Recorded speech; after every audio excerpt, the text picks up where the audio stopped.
mind coming to the U.S. I bet. Because I'd grown up on a farm, 200 acres, barefoot, guns, motorbikes, freedom. And then I came to Central California, or I'll actually start in Oakland, California, which is went into government housing, you know. And long story short, I felt very like trapped, I guess. Got in trouble a bunch. My mom moved us out of Oakland before I got in really bad trouble. Went to a little town in Central California called Cayucas. And it was great, like surfer town, 2,000 people.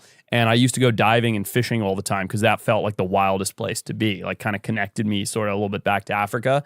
And I think, long story short, I met a girl, I went to college, blah, blah, blah. But at some point, wildlife, I'm one-track mind. It's the only thing, wildlife and rugby are the only two things I've ever really, really cared about. So I was like so passionate about it. And then I was like, well, I'm not going to be a safari guide in Cayucas, California. So I'll go to school to be a biologist. And that was sort of the next best thing is like, I'll become a scientific animal guy instead of a physical animal guy. And then ended up coming back to being a physical animal guy. Yeah. Yeah. Well, I'm glad you did, man. You have a new show, that definitely like sparked me up. It's Animals on Drugs. That's right. We were texting when I was in Colombia. Yeah. That's right. Yeah. Yeah, it's on HBO Max as of like yesterday, I think. Oh, yeah, dude. I was just like, dude, send me a gift from Colombia so I can snort it, brother. But take me through this show, Animals on Drugs, because, you know, they had like the Cocaine Bear. Cocaine Bear, the movie. Cocaine Bear. And then they have, I was trying to think of some, Crackoons would be good. Crackoons. How did I not think of that as a title? Come on, Crackoons. Bro, what's in That's a no-brainer. What's that in your recycling bin? Yeah. You see a little bit of smoke coming up from the recycling bin? Yeah, the bin's vibrating. Yeah. Poof. Crackoons. He's like, smiling. Yeah. Crackoons. So yeah, I was thinking of Crackoons. I'm trying to think of what else. Oh, that's actually a movie. I didn't even know that. That's Crackoon hilarious. is a movie. You're lying. 2024 official trailer, Crackoon. Oh my God. I mean, look, so for that show, we capitalized on this hilarious thing that we're talking about. But the show's legit. The reality is animals are getting into like human substances across the world, right? Whether that's bears breaking in to get on booze and getting hit by trains and stuff because they're licking up booze off train tracks. Just a whole story I can tell you. The cocaine hippos in Colombia, like Pablo Escobar brought hippos over. They escaped. Now there's 200 of them. They're going crazy because hippos are not native there. In Florida, we found an alligator that actually tested positive for having meth in its system because it was living in the cesspool behind a meth house. So that's what the show is about. It's really at its core, it's a show about human-wildlife conflict. But you don't get people to watch a show called Human-Wildlife Conflict, but you do get them to watch a show called Meth Gator. You know, so that was kind of what it was. Oh yeah, or Ketamice. That's what I was thinking. Ketamice. There we go, man. We need like 4. You're like the Chat GPT of drug animals over here. You're like, oh, you see a mice go in a hole. What about a K-hole? A K-hole. He's just old. Yeah. He's surrounded by cheese, but he can't even swallow.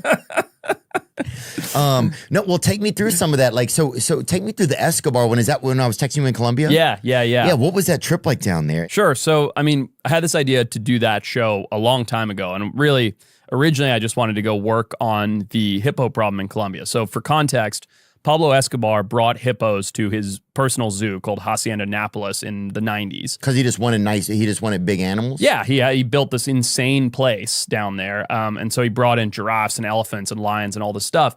When he died in 93, when he died in 93, the Colombian government came in and they had a shootout, he died, whatever. Then they came in, they're like, we'll take the lions, we'll take the giraffes, we'll take whatever.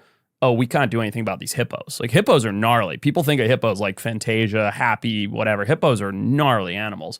And so the hippos, they're angry? Super hungry. Angry, I said? No, they are. They're just very territorial, very defensive. I think on my Instagram, there's clips of them charging me at the fence and stuff. But anyway, these hippos got out, 4 of them. Now there's over 200. There's no predators because it's Colombia, not Africa. There's no lions to eat them. There's no crocodiles to eat them. There's unlimited food, and they're killing people and injuring people. But some of them have also ingested cocaine. Well, there was a rumor that Pablo Escobar used to feed them coca leaves to make them more aggressive to kill his enemies, which is a really cool legend. Whether it's true or not, I have no idea. But anyway, the Colombian government and I have been I work on these kind of large scale animal projects. So I started speaking with the Colombian government about this when there was like 100 hippos, like 4, 5, 6 years ago. And they're like, please help. We're underfunded. We're understaffed. We need whatever help we can get to help mitigate this problem. So people in Colombia don't want to kill the hippos. They like them. They've created a tourism industry around them. There's like kind of cute. The whole town there, where Hacienda Annapolis is, I'm blanking on the name of it now. It's like hippo themed. There's like hippo statues everywhere. They've created like a thing around them. But so they're dangerous, but also it's part of the culture now? Yeah, exactly. So it's a weird thing where it's like, okay, there's this huge invasive species that's super dangerous, but the average people love them. Like the people from Medellin will take weekend trips to go see them. And they don't want to kill them, but they don't want them to get worse because they'll hurt people. So what do? So we went down there and worked with the Colombian government, with Cornare, which is the organization down there, and we came up with this sort of threefold approach, which doesn't kill them. So it's castrating them, chemically castrating them, sterilizing them, and relocating them. So I went down there with tranq rifles and chemicals and vets and all these things and caught and snipped nuts off of hippos. So chemically castrating. So take me on that. Are you finding them in the wild? Yeah. Okay. Yeah. So we build bomas, which are like giant, like funnel traps, basically. And then we bait them in with giant bags of carrots and beets and things like that. Boma, it's called? Yeah. There might be one on my Instagram. You might be able to find it. Do y'all sneak up on them? Yeah. Yeah. So you sneak up on them, you find, that's like a boma, that second picture there. So a boma trap, it's kind of like a kennel. Exactly. Okay. Yeah, exactly. And you put a lot of good snacks in there? You put all the goodies in there and you make a tripwire so that when they go in, the door closes. And then they go nuts, and they start banging against the fence and blah, blah, blah. So we're catching these hippos. It's super fun. And the little ones, you can chemically castrate with a chemical called gonacon, meaning basically you shoot them with this dart and the chemical goes in and it stops them from ever sexually maturing. So they grow up, but they don't. If you go to that one on the far right there, there's me doing surgery in the middle of the night. Yeah. Is this a castration surgery? No? Yeah, castration surgery. So this is surgery right here. So you guys have a hippo here that's been sedated? Yep. So this was a large female. She had 4 offspring with her. We chemically castrated all the 4 offspring with the gonacon, that chemical. Okay, so gonacon, you inject it. So now, are those asleep as well? No. So them you can do awake.